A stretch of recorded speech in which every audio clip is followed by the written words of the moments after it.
अब हम कर रहे हैं क्वेश्चन नंबर थर्ड। तो ये क्वेश्चन नंबर थर्ड है, इसके 5 पार्ट्स हैं। फर्स्ट पार्ट में जो है इसने 2 दे रखा है, फिर यहाँ पे एक बॉक्स और यहाँ पे 26 है, तो इस बॉक्स की वैल्यू निकालनी है। ऐसे ही सेकंड वाले पार्ट में 2 बॉक्स दे रखे हैं, इन बॉक्सों की वैल्यू निकालनी है। तो ऐसे ही बॉक्सेस दे रखे हैं इन्होंने, बॉक्सेस की वैल्यू निकालनी है हमको। तो इन क्वेश्चनों को सॉल्व करने के लिए हम एक तो ये वाला फॉर्मूला यूज करेंगे, an = a + n - 1 × d। और दूसरा जो है हमने लीनियर इक्वेशन बनेंगी इसमें, तो हम एलिमिनेशन मेथड यूज करेंगे उसको सॉल्व करने के लिए। तो जैसे हम पहला क्वेश्चन देखते हैं, इसमें एक तो फर्स्ट टर्म दे रखा था इसने a = कितना है 2, और एक इसने फर्स्ट सेकंड थर्ड टर्म दे रखा हमको a3 कितना दे रखा है इसने 26 ऐसे करके। तो इस a3 को लिखा जा सकता है a + 2d लिख दिया मैंने इसको। कैसे करके आया a + 2d, क्योंकि an को लिखा जा सकता है, ये वाला फॉर्मूला देखो, an को क्या लिखा जा सकता है, an को लिखा जा सकता है a + n - 1 × d। तो a3 को लिखा जा सकता है a + n - 1, तो n की जगह में 3 है, तो 3 - 1 × d = 26 ऐसे करके लिख दिया। तो इसको क्या लिखा जा सकता है, a + 3 - 1 कितना होता है 2, तो 2d हो जाएगा ये। तो a + 2d = 26 ऐसे करके लिख दिया इसको। तो कभी भी जैसे a3 है तो उसको डायरेक्ट लिख सकते हो तुम a + 2d। ऐसे ही अगर a4 होता तो a4 को हम सीधे a + 3d लिख सकते हैं। ऐसे ही अगर a10 को लिखना हो तो क्या लिख सकते हैं, a + 9d डायरेक्ट लिख दिया करो। a12 होगा तो उसको क्या लिखा जा सकता है, a + 11d, इस तरीके से लिख देते हैं। तो यहाँ पे a3 था, तो a3 को हम लिख दिया a + 2d = 26। अब a की वैल्यू दे रखी थी 2, तो यहाँ पे 2 लिख देंगे। तो 2 + 2d = 26, तो 2d = 26 और इस 2 इधर -2 हो जाएगा ये, तो 2d = कितना आ जाएगा 24। तो d = 24/2, तो 12 आ गया ये, तो d = 12। अब क्या हुआ, हमारे को कॉमन डिफरेंस पता चल गया, d कितना है 12 है, तो अब हमें a2 निकालना है, दूसरा नंबर का टर्म। तो दूसरे नंबर के टर्म को कैसे करके निकालेंगे, a2 = होता है a + d, common difference add कर देंगे इसमें, तो ये वाला टर्म आ जाएगा। तो कितना हो जाएगा, a है हमारे पास 2 और d आ रखा है 12, तो 12 + 2 14 आ गया, तो यहाँ पे लिख देंगे 14। तो ये पहला आंसर आ गया हमारे पास, यहाँ पे आ गया 14। अब सेकंड वाले को देखते हैं। देखो सेकंड वाला जो क्वेश्चन है, इसमें एक तो हमें सेकंड टर्म मालूम है, सेकंड टर्म कितना है a2 13, एक तो ये पता है हमको, और एक हमें पता है ये first second third fourth number का टर्म a4 पता है हमको। a4 कितना है, a4 है 3। तो अभी मैंने बताया था a2 को क्या लिखा जा सकता है a + d, इसको लिख देंगे a + d = 13, इसको बना दो इक्वेशन नंबर फर्स्ट। और a4 को क्या लिखा जा सकता है a + 3d, इसको बना = 3, इसको बना देंगे इक्वेशन नंबर सेकंड। और इन दोनों को सॉल्व कर दो, इस फर्स्ट को इसमें से माइनस कर दो, तो इसके नीचे लिख रहा हूं मैं, ये हो जाएगा a + d = 13। ये पहली वाली इक्वेशन है, दोनों को सब्ट्रैक्ट कर दो, सब्ट्रैक्टिंग, तो ये माइनस माइनस और ये भी माइनस हो जाएगा, ये कैंसिल हो जाएगा। 3d में से एक d चला जाएगा तो कितना बचेगा 2d = -10, तो d = -10/2, तो कट गया, ये कितना आ गया -5, तो d आ गया अब हमारे पास -5। तो बस अब जैसे d आ जाएगा तो हमें क्या क्या निकालना था इसमें, एक तो a भी चाहिए हमें, ये पहला टर्म भी है, तो पहले a को निकालेंगे, तो ये -5 की वैल्यू यहाँ रख देंगे इक्वेशन नंबर फर्स्ट में। तो substituting this value in equation number first, तो ये आ जाएगा हमारे पास a + d की जगह में कितना आ जाएगा -5 = 13, ये था ना, यहाँ रख दिया, d -5 आ गया, यहाँ रख दिया, तो a और d की जगह में -5 आ गया = 13 ऐसे करके।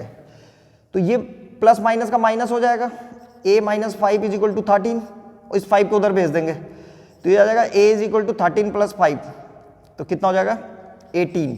तो यहाँ जाके a की वैल्यू आ गई अब हमारे पास 18, तो यहाँ पे a की जगह में रख देंगे 18, यहाँ पे आ जाएगा 18 इस बॉक्स की जगह में, और उसके बाद 13 है, और फिर यहाँ पे क्या होता है कि कॉमन डिफरेंस ऐड करेंगे तो ये वाला टर्म्स भी आ जाएगा हमारे पास। तो ये कौन सा वाला टर्म्स है, थर्ड नंबर का। तो क्या करेंगे हम इसमें -5 कर देंगे, d कितना आ रखा था हमारा, ये है कॉमन डिफरेंस, d = -5 आ रखा है, -5 लिख देंगे।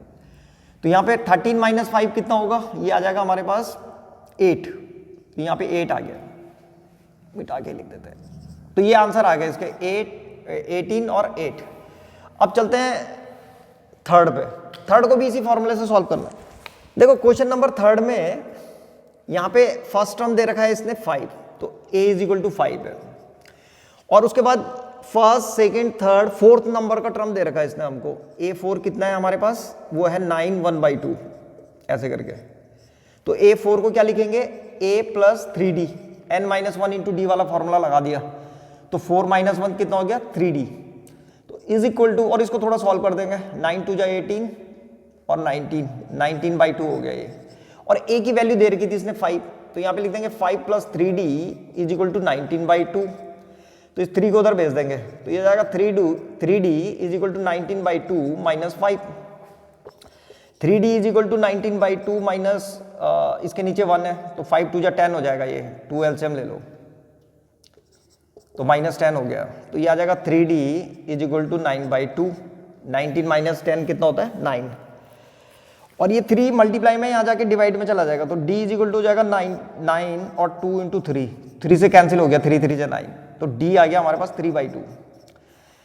अब हमारे पास d की वैल्यू है, तो यहाँ पे 5 था, तो अब क्या होता है सेकंड टर्म कैसे करके निकालते हैं, कॉमन डिफरेंस ऐड कर दो इसमें, तो 5 + d ये वाला, तो दूसरा नंबर आ जाएगा हमारे पास a2 है, ये यहाँ पे लिख देता हूँ, a2 is equal to 5 plus d की जगह में 3/2 आ जाएगा ये ऐसे करके, तो 5 2 = 10, 13/2 आ जाएगा ये ऐड करके, तो 13/2 आ गया। ऐसे ही अगला निकालना है, तो a3 निकालना है, तो a3 में क्या करेंगे, 13/2 में फिर से क्या ऐड कर देंगे 3/2, कॉमन डिफरेंस को ऐड कर दो दोबारा से, तो ये आ जाएगा हमारे पास 13 और 16/2, तो ये आ गया 8, तो ये वाला आ जाएगा हमारे पास 8, यहाँ पे आ गया 13/2, यहाँ पे आ गया 8, तो ये थर्ड के दोनों आंसर आ गए हमारे पास।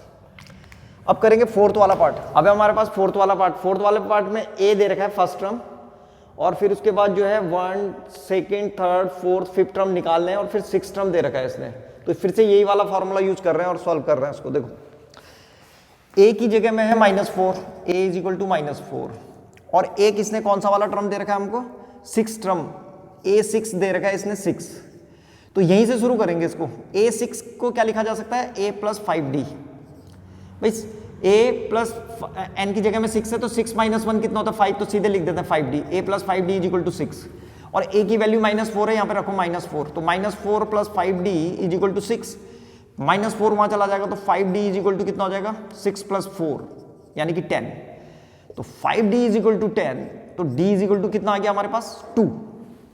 अब यहाँ देखो, यहाँ पे -4 दे रखा था, तो -4 में कॉमन डिफरेंस ऐड करके ये वाला नेक्स्ट टर्म आ जाता है, कॉमन डिफरेंस ऐड करते चले जाओ, तो -4 और +2 कितना हो जाएगा यहाँ पे -2, तो यहाँ पे आ जाएगा -2, फिर -2 में फिर से +2 करेंगे तो यहाँ पे आ जाएगा 0, फिर 0 में फिर से +2 करेंगे तो यहाँ पे आ जाएगा 2, और यहाँ पे फिर से +2 करेंगे तो कितना आ जाएगा 4, और फिर से +2 करेंगे तो 6 आ जाएगा, तो आ गए सारे आंसर। वैसे में लिखना हो तो मैं आंसर तो कैसे करके लिखेंगे, तो एक तो सेकंड टर्म चाहिए था हमें, तो a2 is equal to a + d, तो a कितना था -4 और +2, तो ये आ जाएगा हमारे पास -2।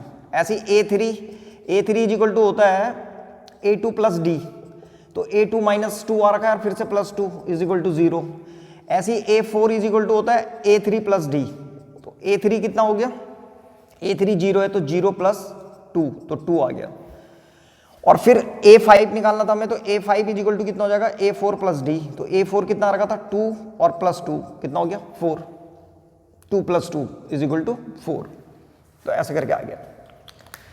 अब लास्ट वाला फिफ्थ वाला, इसमें सेकंड टर्म दे रखा है a2 इज इक्वल टू 38, और थर्ड फोर्थ फिफ्थ निकालने हैं, और फिर से 6 टर्म दे रखा है इसने a6 इज इक्वल टू -22। ये दो चीजें देख करेंगे, पहले एक इक्वेशन तो यहां से बनेगी, ये a2 से क्या बनेगा हमको a + d is equal to 38, और a6 से मिलेगा a + 5d is equal to कितना -22, तो इसको इक्वेशन नंबर फर्स्ट और इसको इक्वेशन नंबर सेकंड बना लो, और दोनों को सब्ट्रैक्ट कर लो, सब्ट्रैक्टिंग, तो ये माइनस हो जाएगा, यहाँ पे भी माइनस और ये प्लस, तो ये कैंसिल हो गया, माइनस का 5d और प्लस का d कितना होता है -4d इज इक्वल टू, इन दोनों को ऐड कर दो 60, तो d इज इक्वल टू हो जाएगा हमारे पास 60/4 और ये नेगेटिव साइन भी इधर चला जाएगा तो कट जाए 4 1 जा 4 और 4 5 जा 20 -15। तो d आ गया हमारे पास -15। एक एक करके क्या क्या निकालना है हमको, एक तो a1 निकालना है, a2 दे रखा है, a3 निकालना है, a4 निकालना है और a5 निकालना है। तो एक एक करके निकाल देते हैं। तो पहले क्या करो कि a भी निकाल देते हैं अब। तो d -15 आ गया, तो इस -15 वाली वैल्यू को इस इक्वेशन नंबर फर्स्ट में रख दो। तो ये हो जाएगा a प्लस डी की जगह में कितना आ जाएगा -15 इज इक्वल टू 38 और ये -15 वहां जाकर के प्लस हो जाएगा। तो a is equal to 38 plus 15 कितना हो गया ये प्लस 15 38 प्लस 15। तो इसको जब ऐड करेंगे हम तो ये आ जाएगा हमारे पास 53। तो a आ गया 53। अब एक एक करके निकाल देते हैं। तो सबसे पहले a1 चाहिए था एक तो a1 तो आ गया हमारे पास 53 पहला नंबर का ये। फिर a3 चाहिए था तो a3 इज इक्वल टू क्या होता है, a3 इज इक्वल टू होता है a प्लस 2d। इससे निकाल दो या तो a की जगह में 53 और प्लस 2 इंटू डी कितना आ रखा है हमारा -15। तो यहाँ पे -15 लिख देंगे। तो ये हो जाएगा हमारे पास 53 -30 और -30 को जब माइनस कर देंगे इसमें तो ये बच जाएगा केवल 23। तो a3 भी आ गया। अब ऐसे ही a4 निकाल देंगे। a4 को हम सीधे ऐसे भी निकाल सकते हैं, कैसे, a3 प्लस डी करके। तो a3 कितना रखा है 23 और प्लस डी कितना है हमारे पास प्लस, और d की वैल्यू कितनी आ रखी है d -15 है तो यहाँ पे -15 लिख सकते हैं। ऐसे भी सॉल्व कर सकते हैं। तो -15 माइनस कर दो इसमें से तो ये हो जाएगा 23 और यहाँ पे आ जाएगा माइनस का 15 8 आ जाएगा। अब निकालना था a5। तो a5 कैसे करके निकालेंगे, a5 को ऐसे ही a4 और प्लस d। तो a4 हमारे पास 8 आ रखा है और प्लस d कितना है प्लस, और d की जगह में -15। तो निकाल दो, ये हो जाएगा 8 -15 इज इक्वल टू -7। तो -7 आ जाएगा ये। तो इस तरह से जो है इसकी सबकी वैल्यू आ गई है। तो यहाँ पे हम भर सकते हैं इनको। तो ये था क्वेश्चन नंबर 3।